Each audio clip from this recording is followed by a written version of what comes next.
Hernandes, boa noite, seja bem-vindo.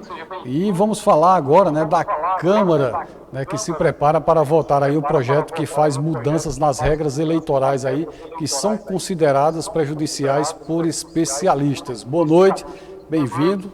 A bola é sua. Boa noite, Robson. Boa noite a todos que nos acompanham pelo Jornal da CTV.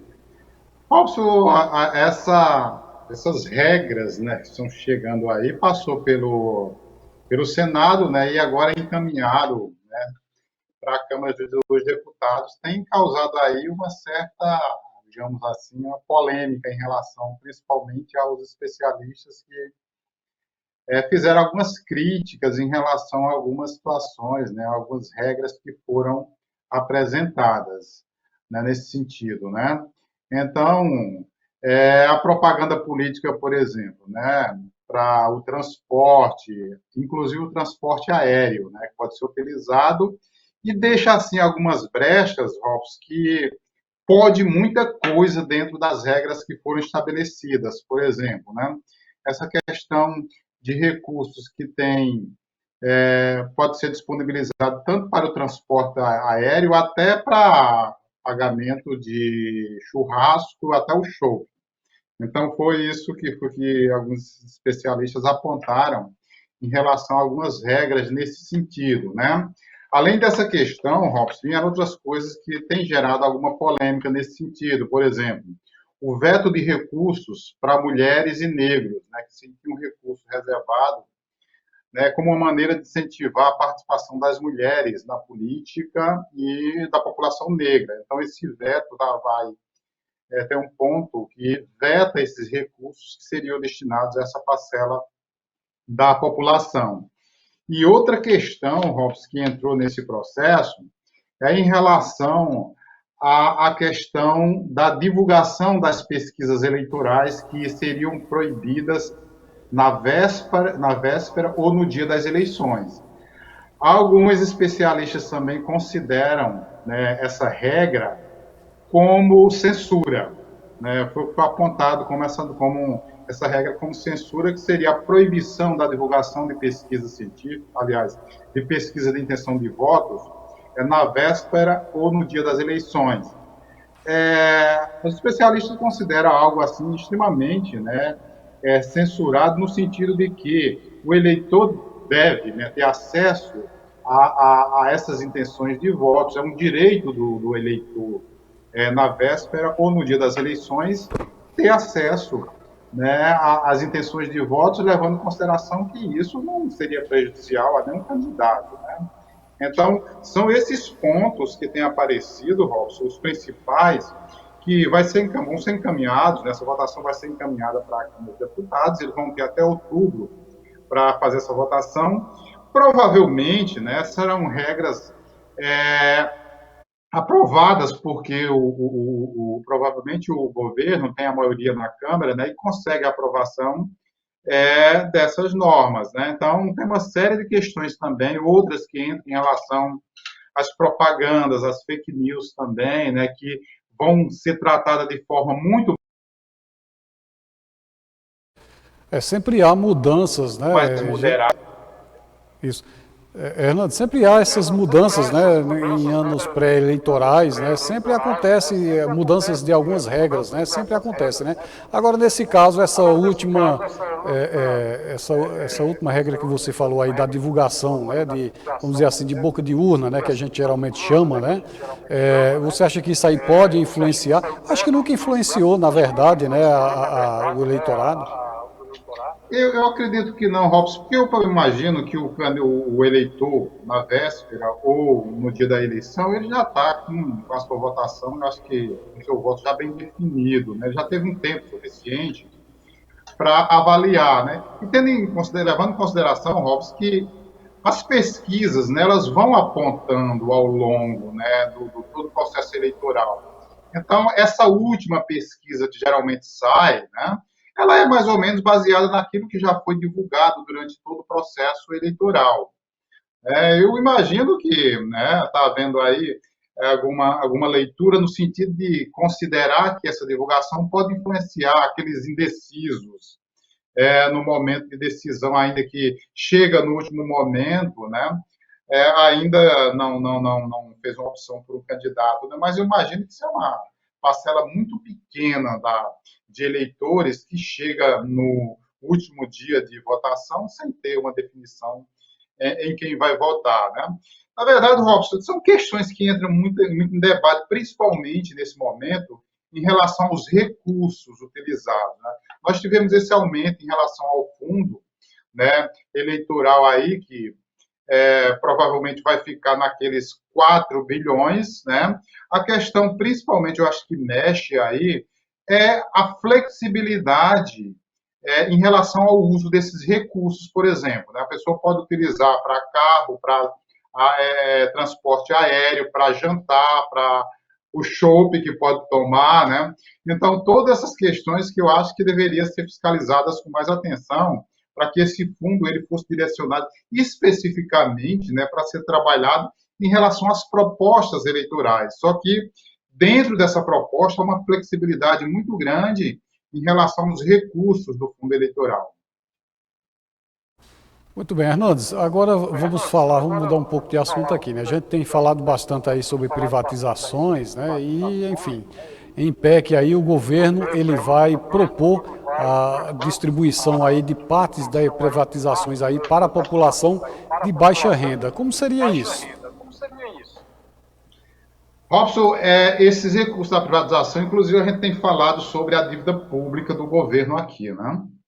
Então, o que está sendo colocado em relação a todo o processo de privatização, que vai entrar em votação aí, como direcionar esses recursos, que seria 60% para pagar a dívida da União, 20% para os precatórios e 20% destinado ao Bolsa Família ou cadastros sociais. Então, é isso que o governo está prevendo, né, em relação a esses recursos das privatizações que estão acontecendo no Brasil, né? Então, a maior parte, né, seria destinado, né, à dívida da União. Então, a gente já ressaltou aqui que essa dívida ela tem aumentado com bastante frequência e há uma perspectiva de aumento até o final do ano, se aumentar mais. Então, é uma parte desses recursos, que seria a maior parte, 60%, destinado justamente à dívida pública do governo.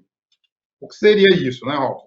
A gente tem percebido, né, esse aumento de forma muito significativa e que isso, né, a gente tem questionado bastante porque essa dívida tem aumentado tanto, né? Seria falta de competência para gerenciar esses recursos públicos, né?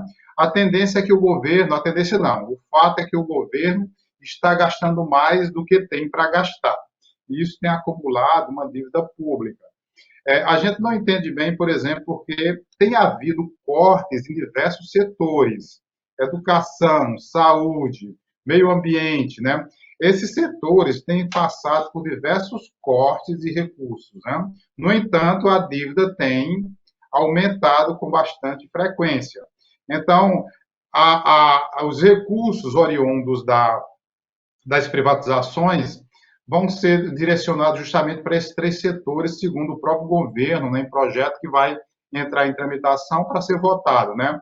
Mas aí seria 60% para as dívidas da União, 20% para os precatórios. Os precatórios são aquelas dívidas, né, que o governo deve por uma ação judicial que alguém moveu e que ela chegou já à última instância. Então, não recorre mais, já tem que pagar mesmo, então 20% seria destinado aos precatórios e mais 20% para os projetos, né, os programas sociais, que aí o governo anunciou também que agora, com o fim do auxílio emergencial, entraria em torno aí uma Bolsa Família que vai receber outro nome pelo governo federal, mas que vai beneficiar em torno, se eu não me engano, de 17 milhões de pessoas e pagando uma quantia de R$ 300 por mês. Né? A gente sabe que os programas sociais, né, eles sempre aparecem com muita evidência em períodos eleitorais, porque é uma maneira também de se aproximar mais daquela população mais carente, que passa por diversas situações difíceis, especialmente nesse momento, e, por exemplo, dar uma injeção agora na Bolsa Família, provavelmente é uma das maneiras também de tentar pensar de que forma pode se conquistar eleitores também nesse período, né? Então, provavelmente são estratégias políticas que também passam a ser adotadas a partir desse momento, Robson. Muito bem, Hernandes. Agora vamos mudar um pouco de assunto, né? Vamos falar sobre o novo ensino médio, né? E a Base Nacional Curricular, né? Quais os objetivos e os desafios para a sua implementação, Hernandes? Isso é uma questão que vem em debate, Robson. A questão do ensino médio, não só o ensino médio, mas o ensino fundamental, ele sempre tem entrado em debate, né? Especialmente agora, né? Desde 2000, acho que 2018, a gente teve, 2019, a gente teve, né? A adesão aí, entrou em vigor a BNCC, né? Que é a Base Nacional Comum Curricular, né? O que seria a Base Nacional Comum Curricular? Ela vem justamente, né, com um documento que orienta justamente esse chamado novo ensino médio. Vocês cogitam em torno desse novo ensino médio, Robson? É que, para além do ensino, daquilo que a gente é conhecido como conhecimento ou conteúdos essenciais, mas que se trabalha outras habilidades, pensando a perspectiva emocional, social, valores e atitudes dos estudantes. Seria uma perspectiva, e isso já é uma questão que já vem há muito tempo sendo debatido. Nós tivemos experiências, inclusive, na gestão do próprio Haddad, né? Eu acho que foi um ministro que ressaltou muito bem essa questão. Se trabalhava muito essa perspectiva de se trabalhar a cidadania. Aquele estudante, né, que está na escola, ele deve aprender não só conteúdos que a gente chama utilitarista, aqueles que são direcionados para o mercado de trabalho, mas que também a escola é um espaço de formação para a cidadania, para a participação social. A gente diz, por exemplo, né, que a pessoa, quando tem uma formação para a cidadania, ele precisa ter uma compreensão sobre as relações sociais, sobre a questão política, então, sobre todas essas questões que não estão ligadas diretamente ao mercado de trabalho. Porque quando se pensa em educação, se pensa muito, vou estudar para ter um bom emprego.